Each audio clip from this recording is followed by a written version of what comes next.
This is an NBC News special report. Here's Savannah Guthrie.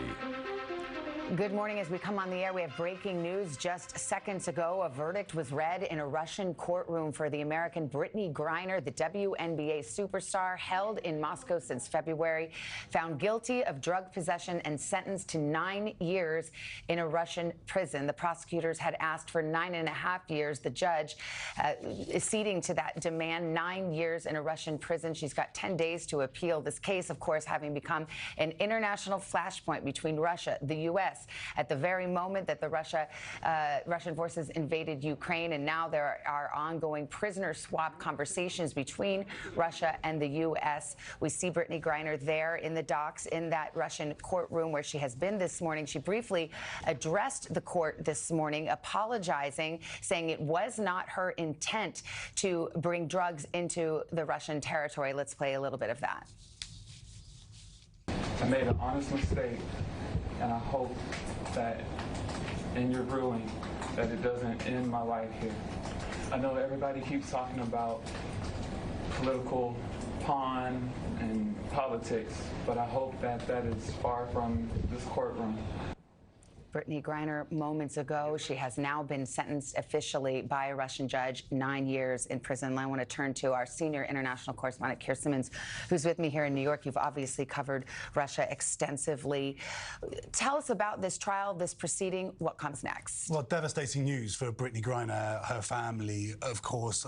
The maximum sentence that she could have received, Savannah, was 10 years. As you mentioned, the prosecution asked for 9.5 years. We just heard just moments ago the judge announced that it would be at 9 years and a 1 million ruble fine, which is just over $16,000. As you mentioned, she's been told that she can appeal in 10 days' time. But as we heard the judge, and you saw her sitting in that cage there, she had to stand when the actual decision was announced. But you saw her most of the time sitting there, as you see now, her translator there with the short hair and the tie next to her to translate this hearing, this sentencing by the judge. She went through all of the evidence. What she crucially said was that she would find Brittney Griner guilty of conscious smuggling and possession. Now, as you know, Brittney Griner had argued that it was a mistake, that this vape pen was in her luggage, that she didn't mean to bring it, that she understood it was illegal in Russia. Clearly, what the judge here has decided in Russia is that it wasn't a mistake, that she knew what she was doing, and she has sentenced her to 9.5 years in prison. In point of fact, Brittney Griner had pleaded guilty to the charges, but in this lengthy statement and through her lawyers had argued she didn't do it intentionally. That is an argument the judge has clearly rejected. Yeah. Stand by there with me, if you would. I want to turn to Peter Alexander at the White House, being watched very closely there. The president has received correspondence from Brittney Griner.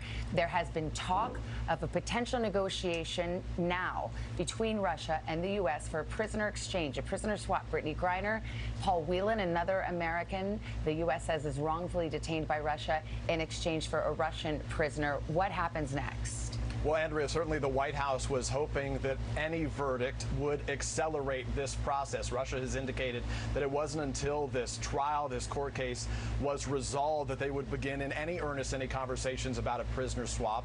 You'll remember just last week we heard from the Secretary of State, Antony Blinken, announcing what they described as a serious offer that had been presented to the Russians back in June. That offer, as you detailed, was Brittney Griner and Paul Whelan. Paul Whelan, this former Marine who's been, in the eyes of the U.S., wrongfully detained in Russia for years in exchange for an arms trafficker, a convicted Russian arms trafficker, a man by the name of Victor Bout. The Russians dismissed that, and according to the White House, they pushed back with a series of other suggestions.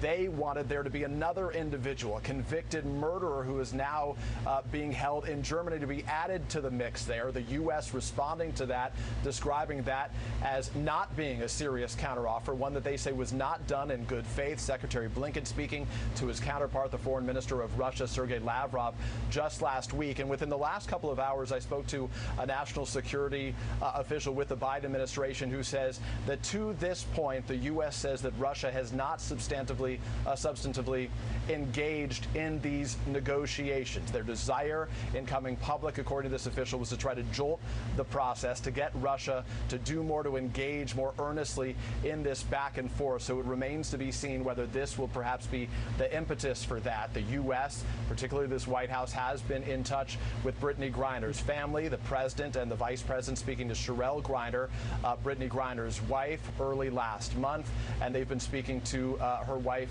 through other officials within recent days as well.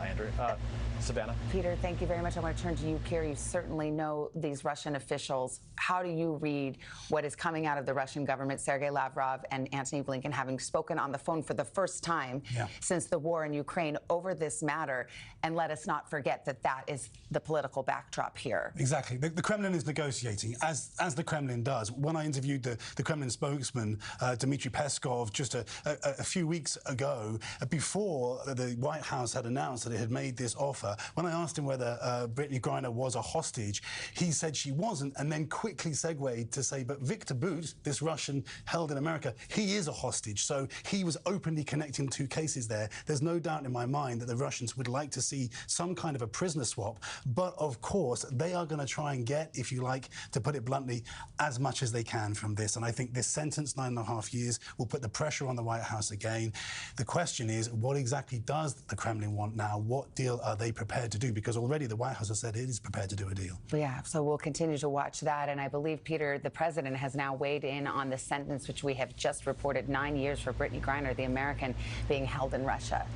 Yeah, Andrea, Savannah, that's exactly right, and certainly it demonstrates the urgency with which the White House is addressing this issue and the closeness with which they are watching it. This is from Joe Biden. President Biden says just moments ago, today American citizen Brittney Griner received a prison sentence that is one more reminder of what the world already knew. Russia is wrongfully detaining Brittney, he writes. It's unacceptable, and I call on Russia to release her immediately so she can be with her wife, loved ones, friends, and teammates. He adds, my administration will continue to work tirelessly and pursue every possible avenue to bring Brittney and Paul Whelan home safely as soon as possible. Savannah, the words of President Biden within the last couple of minutes. All right. Well, some saw this as a predicate step. The Russians certainly did before a larger conversation and potentially about a prisoner swap. We'll continue to follow it from the White House. Peter, thank you. Keir Simmons with me here in New York. Thank you. We'll have much more tonight on Nightly News with Lester Holt. We'll return you now to your regular programming.